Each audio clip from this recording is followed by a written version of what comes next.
mo kí ọlọ́run ọba mo ṣèbò olódùmarè ìbà akọ́dá ayé ìbà ṣẹ̀dá ọ̀run mo ṣèbà Ọ̀rúnmìlà atórí ẹni tí ò sunwọ̀n ṣe mojúbọ ọkùnrin mojúbọ obìnrin mo kí gbogbo ojú tó ń wò mí níbikíbi tí ẹ ti ń gbọ́ mi káàkiri àgbáńlá ayé.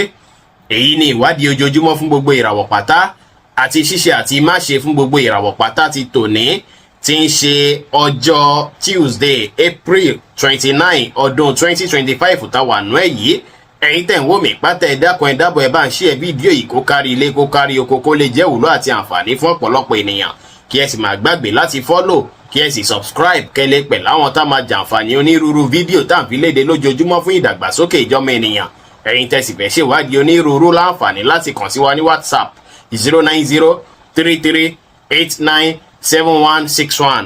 Ẹ̀yin tẹ́ ń lò ràwọ̀ iná tó kanran yan Harris. Ẹ̀yin tàbí láàrin March 21 sí April 20 lọ́jọ́ tòní ẹ máa nílò láti rí dájú pé gbogbo nǹkan tí ẹ fẹ́ gbájúmọ́ pátá ni ẹ gbájúmọ́. Lẹ́nìí sí rèé kẹrí dájú pé tẹ ṣe ń kọbi ara sí ọ̀rọ̀ iṣẹ́ neglect màlẹ́bí àti ìbáṣepọ̀ ẹ̀yin àtolólùfẹ́ yín lọ́jọ́ tòní. Ó ṣeé ṣe kẹ́yin gan fúnra yín wòye sí pé ó dàbí ìgbà pé iṣẹ́ mò ń gbájúmọ́ látijọ́ mẹ́ta mi wulẹ̀ ráyè ọ̀rọ̀ ilé tàbí kẹ́ máa wò pé mo ti wà nílé pẹ́ jù ó yẹ kí n ráyè lọ bíṣẹ́ lọ́jọ́ tòní. Tẹ bá lè plan ara yín dáadáa lọ́jọ́ tòní á ràn yín lọ́wọ́ á tún jẹ́ kẹ́ ní mental clarity dáadáa ẹ ní ìrètí pé gbogbo nǹkan ti dára kí ẹ free mind yín kí ẹ má ṣe ohun tó lágbára jẹ̀mí yín lọ. Pọ́pù jẹ́ kọ́lọ̀ tó dára jù fún yín láti wọ̀ láṣọ lónìí. Aago 5 ní ìrọ̀lẹ́ sí aago 6 ní ìrọ̀lẹ́ ní àkókò èyí tó dára jù fún yín láti fi ṣe ohun tó ṣe kókó tó ṣe pàtàkì jù nínú ìgbésí ayé yín ní ọjọ́ tòní. Ẹ̀yin tẹ́ ń lò ràwọ̀ erùpẹ̀ alámọ̀ Taurus ẹ̀yin tàbí láàrin April 21 sí May 20 ẹ ṣe gbogbo nǹkan tí á mú kí ìbáṣepọ̀ yín àti àwọn alábàáṣe yín kó túbọ̀ gún régé dáadáa.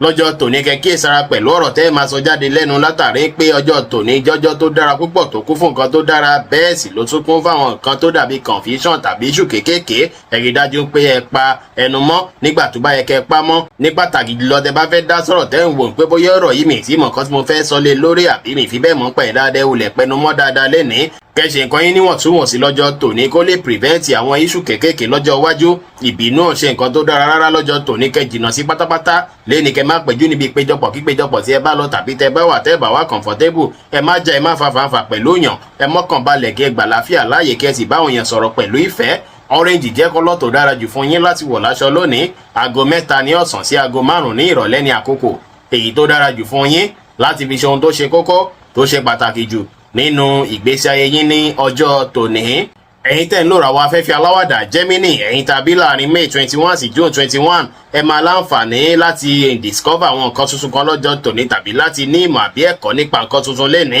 Àwọn plan tẹ́ ti ní lọ́jọ́ tòní lórí ohunkóhun gbogbo ẹ máa lọ bó ṣe yẹ kó lọ nǹkan lọ bó ṣe yẹ kó lọ láyìíká ilé náà pẹ̀lú. Ẹ wá ṣe dáadáa sáwọn èèyàn kí ẹ gbà láfíà láàyè kí ẹ báwọn èèyàn sọ̀rọ̀ pẹ̀lú ìfẹ́ kí ẹ sì wá ìrọ̀rùn láwùjọ yín pẹ̀lú. Orange jẹ́ kọ́lọ̀ tó dára jù fún yín láti wọ̀ láṣọ lónìí. Aago 3 ní ọ̀sán sí aago 6 kọjá 30 ìṣẹ́jú ní ìrọ̀lẹ́ ní àkókò èyí tó dára jù fún yín láti fi ṣe ohun tó ṣe kókó tó ṣe pàtàkì jù nínú ìgbésí ayé yín ní ọjọ́ tòní. Ẹ̀yin tẹ́ ń lò ràwọ̀ omi agbára Cancer ẹ̀yin tàbí láàrin June 22 sí July 22 lẹ́ni ẹ kíyèsára ẹ má hùwà tìkanra lẹ́ni. Ó ṣeé ṣe tí ẹ bá kanra púpọ̀ lẹ́ni káwọn míì fẹ́ wò pé ẹni ìyẹn tá a máa jìnnà sí ni kò ń ṣe ẹni tó yẹ ká súnmọ́ lẹ́ni. Ó ṣeé ṣe kẹ́ wà confused kí mind yín má fi bẹ́ẹ̀ clear kódà ó ṣeé ṣe kí ẹ wà emotional nípa àwọn issue kọ̀ọ̀kan tó ti ń ṣẹlẹ̀ nígbésí ayé láti ijọ́ mẹ́ta ṣùgbọ́n gẹ́gẹ́ dájú pé ẹ mọ́kàn balẹ̀ ẹ má kánjú àbí yára pinnu lórí ohunkóhun rárá. Ẹ free mind yín kẹ́ wà positive ẹ forí jẹni tó bá ṣẹ̀yìn lọ́jọ́ tòní lẹ́yìn tó bá ti mẹ̀ṣẹ̀ lẹ́ṣẹ̀ tó sì ti bẹ̀bẹ̀. Pink jẹ́ kọ́lọ̀ tó dára jù fún yín láti wọ̀ láṣọ lónìí.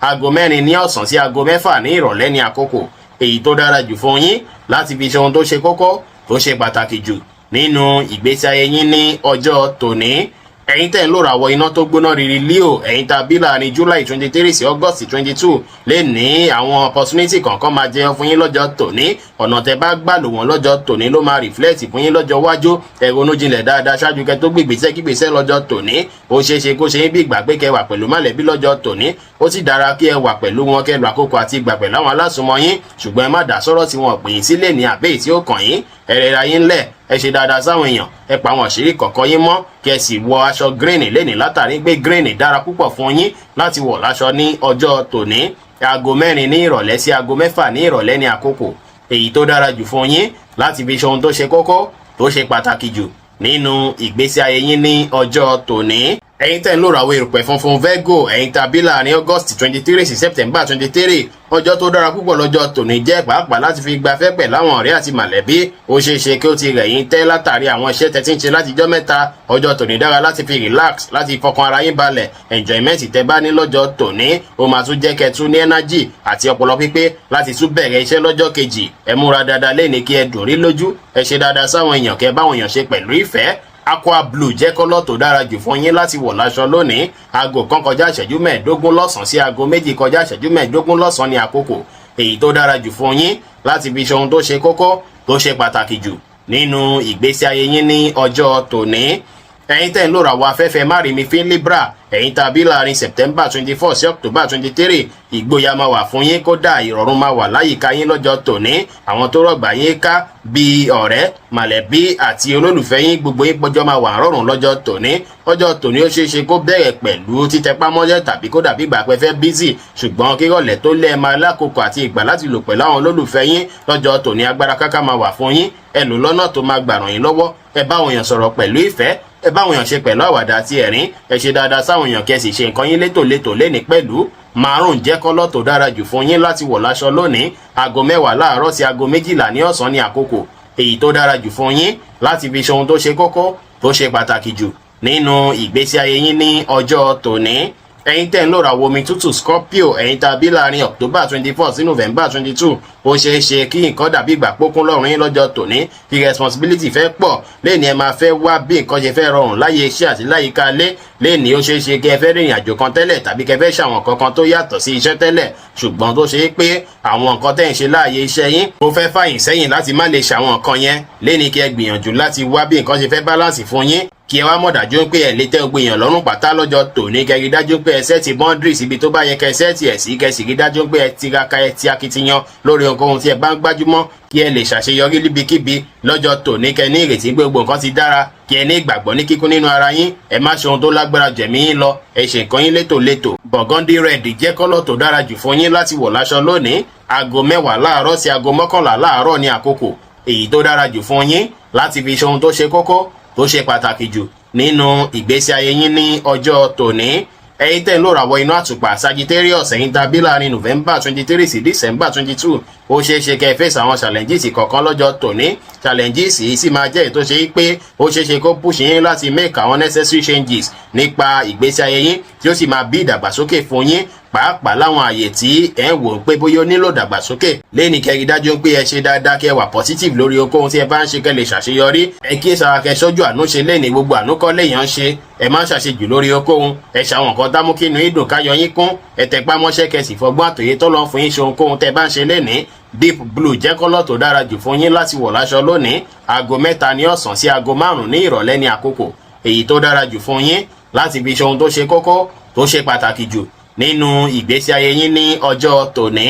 ẹ̀yin tẹ́ ń lò ràwọ̀ erùpẹ̀ lérúkọ Capricorn ẹ̀yin tàbí láàrin December 23 sí January 19 ọjọ́ tòní jọjọ́ tó dára púpọ̀ fún yín o àyíká yín gan máa jẹ́ ìtòṣe pákún fún gbafẹ́ ó wá ṣeé ṣe kí ọ̀rọ̀ iṣẹ́ dàbí ìgbà pé stress díẹ̀ fẹ́ wà ń bẹ̀ ṣùgbọ́n o àwọn àṣeyọrí tẹ́ máa ṣe níbẹ̀ á jẹ́ tó máa ràn yín lọ́wọ́ dáadáa kódà ó ṣeé ṣe kí ipò padà rere dé bá gbèsè ayé ọ̀rọ̀ iṣẹ́ yín lọ́jọ́ tòní mọ̀lẹ́bí àti ọ̀rẹ́ wọn á ràn yín lọ́wọ́ dáadáa lórí ohunkóhun tí ẹ bá ń ṣe lénìí ẹ tẹpá mọ́ṣẹ́ kẹ́ ṣe dáadáa sáwọn èèyàn ẹ rẹra yín lẹ̀kẹ́ wà dìtámì ẹ lómìnira láti káàkiri lọ bíkíbi láti lọ́wọ́ ọrẹ lónìí kò sí wàhálà ẹ wá báwọn èèyàn ṣe pẹ̀lú àwàdà àti ẹ̀rín pẹ̀lú black jẹ́ kọ́lọ̀ tó dára jù fún yín láti wọ̀ láṣọ lónìí aago 5 kọjá ìṣẹ́jú 15 ní ìrọ̀lẹ́ sí aago 6 ní ìrọ̀lẹ́ ní àkókò èyí tó dára jù fún yín láti fi ṣe ohun tó ṣe kókó tó ṣe pàtàkì jù nínú ìgbésí ayé yín ní ọjọ́ tòní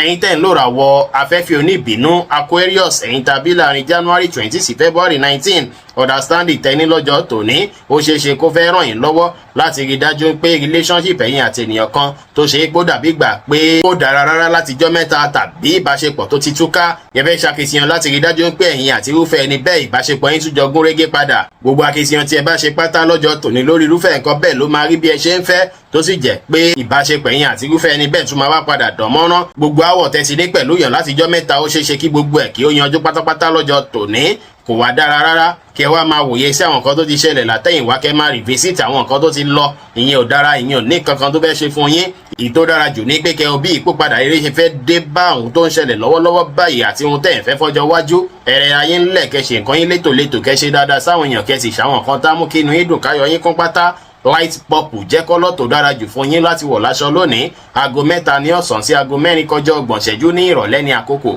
Èyí tó dára jù fún yín láti fi ṣe ohun tó ṣe kókó tó ṣe pàtàkì jù nínú ìgbésí ayé yín ní ọjọ́ tòní. Ẹ̀yin tẹ́ ń lò ràwọ̀ omi tí kì í ru Pisces, ẹ̀yin tá bí láàrin February 20 sí March 20. Ọjọ́ tòní jọjọ́ sinmi fún yín láti fi relax gbogbo ròyìnròyìn kẹgbẹ́ sẹ́gbẹ́ kan látọjọ́ mẹ́ta nìkan dàbí ìgbà pókọ̀ rí bákan díẹ̀ fún yín, ṣùgbọ́n lọ́jọ́ tòní ó ṣeéṣe kí ẹ rí àwọn kankan yanjú bí àwọn áwọ̀ àbí kùdìẹ̀kudiẹ tó ti wáyé látijọ́ mẹ́ta kí gbogbo ẹ̀ yanjú pátápátá lọ́jọ́ tòní tí yẹn sì máa jẹ́ kí ẹ tún wà relief. Sùúrù tẹ bá wá ní tẹ lò lórí okòwò lẹ́ni á bíire fún yín, á sì bí kí gbogbo nǹkan tó dàbí kùdìẹ̀kudiẹ àbí problem yín kó bẹ̀rẹ̀ sí yanjú pátápátá lẹ́ni kẹsò títọ́ kẹsò òdodo láwùjọ àwọn èèyàn. Ẹ má kánjú ju bó ṣe ẹ lọ lórí okòwò, ẹ má ṣèlérí ohun tẹ́lẹ̀ múṣẹ fún yàn kẹsì ṣe dáadáa sáwọn èèyàn lẹ́ni pẹ̀lú. Violet jẹ́ kọ́lọ̀ tó dára jù fún yín láti wọ̀ láṣọ lónìí. Aago 3 ní ọ̀sán sí aago 4 kọjá 30 ìṣẹ́jú ní ìrọ̀lẹ́ ní àkókò. Èyí tó dára jù fún yín láti fi ṣe ohun tó ṣe kókó tó ṣe pàtàkì jù nínú ìgbésí ayé yín ní ọjọ́ tòní.